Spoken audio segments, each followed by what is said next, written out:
Hey gang, want to talk with you a little bit today about a big old turd called Senate Bill 2. Yes, you heard it.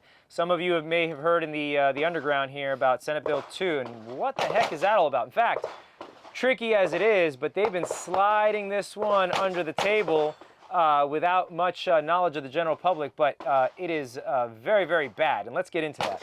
So if you remember back in 2022, November of 2022 specifically, there was an Assembly Bill 918 that was narrowly defeated. And what 918 was all about was about restricting where you can carry in California with your CCW by a huge factor.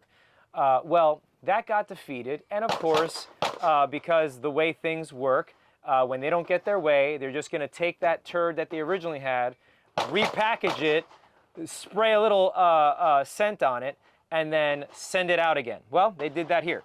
So in Senate Bill number 2, part of it, because there's more than just where you cannot carry, but part of that is basically a repackaging of Assembly Bill 918. And what that means is now that it has passed, I'm saying that at this point, as we're recording this video, it has passed the state Senate and the state House, only going over to the governor's desk for signature, and you know he's itching to sign it. I'm just saying. So it's essentially going into law. That being said, we're going to talk first about where you cannot carry. And Brendan, because the list is long and distinguished, has his phone here so he can make sure he gets to all the parts. Yep. So all public buildings and permitted public events, all areas under the control of an airport authority, so public airports, public transportation and certain private transportation, bars and restaurants, daycares and childcare facilities, playgrounds and parks, state parks and land under the control of Department of Fish and Wildlife, gaming establishments, stadium, libraries, amusement parks and museums, churches and house of worship, banks and their parking lots, all private commercial property without the specific permission of the property owner. Oh boy. So let's talk about this. All right. So let's go back up top. Yeah, let's go back because all public buildings and permitted public events. Yeah. So first of all, there's a whole bunch of just crap in here. So the whole point of the concealed carry, and the thing is that whether you can carry concealed or open, whatever, to restrict one's ability to carry in public is absolutely unconstitutional. Okay, you can't do it. Okay. So to say public buildings, okay, that belongs to the public, not the government, okay? Yeah, and then this one too, all these areas right here, although you're like, okay, well, I'm just not going to go to those areas. Well, the problem is that these are specifically targeted so that they're around your specific places where you live. And then these areas right here that are prohibited have like a bubble around them where you cannot carry, right? Some adjacent sidewalks, some of them have specific feet that you have to be away from them. So they're actually researching this, and I believe it's San Jose, the entire city you can't carry. Pretty much. Right. Yep. So that's the problem here. So we got that, and then we have private transportation, daycares, playgrounds, parks, state parks, basically where the children, we don't want to protect the children. And then one thing that I feel like is backward in this bill, or they're turning into a different side, right, is that if the private property or if the private commercial space does not specifically say anything, right? You're not allowed to carry here or you're allowed to carry here. There's a presumption that they're not allowing you to carry there. Correct. Which is what would be a complete opposite of what we have right now, where if they don't have a sign, the presumption is that you're okay to carry there until they put up a sign where you can be trespassing. Right. So, but now here's the trick though, is that, see, this is another thing that's unconstitutional, is that the government cannot dictate what occurs on private land because it is private. The arm of the law is highly restricted in private. So for instance, if I do not have a CCW and I want to carry to my heart's content in my living room while watching superhero movies, then I am totally in my right to do so. To then say or demand or dictate what one can do in private land is an absolute unconstitutional overreach. So just a little heads up there. Yeah, so if you take a look, right, this is actually from the California Carrier Organization.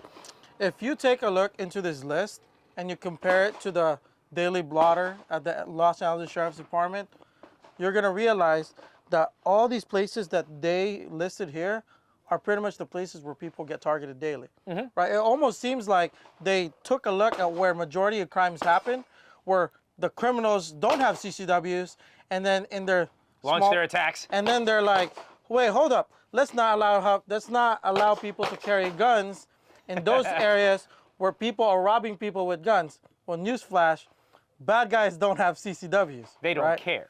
Right? So this is crazy. And then lastly on this, I do want to highlight yet another thing that is unconstitutional, is that Fish and Wildlife. Fish and Wildlife is federal, okay? So just a little heads up there. So now you have a state that is dictating what can or cannot occur on federal jurisdiction. Another thing that is unconstitutional. Yeah. So, as I say, Judge Benitez, wake up on this one, because you might want to smack this one down fairly quickly. Yeah, and for those of you that are on the fence about anything, realize that this also attacks churches and houses of worship. Yeah. Right? So if you don't realize yet, every time you go to church, 99% there's a church security group keeping you safe. Those guys and gals are not going to be allowed to carry no more. So just think about that for a second. Yep.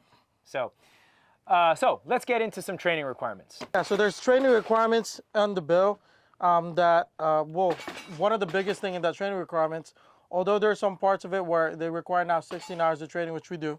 Right? We've already been doing that. Yeah. The biggest thing I have against part of that section, at least, is that county sheriffs now have, or cities, have an unlimited no cap on how much they can spend, right? Or they can ask you to spend. Right? Charge. Absolutely. So first of all, we've always done a 16-hour class, and all the new requirements, they don't affect us because we've been doing them. Yay for that. Except that I do have a big beef with that portion of the supposed law, because I think that while training is absolutely critical and important, to mandate specifics in training is not the business of the law. Yep. Okay, so that's where we have that conundrum. But I'm all about training, but I'm all about not making it a requirement. It should be on the volition of the actual person. Now, as far as giving no cap to the issuing authority, now if you live in a place like Long Beach or any of those places that really they're anti-gun, they're going to go ahead and make that fee really, really high as to prohibit people from even being able to apply.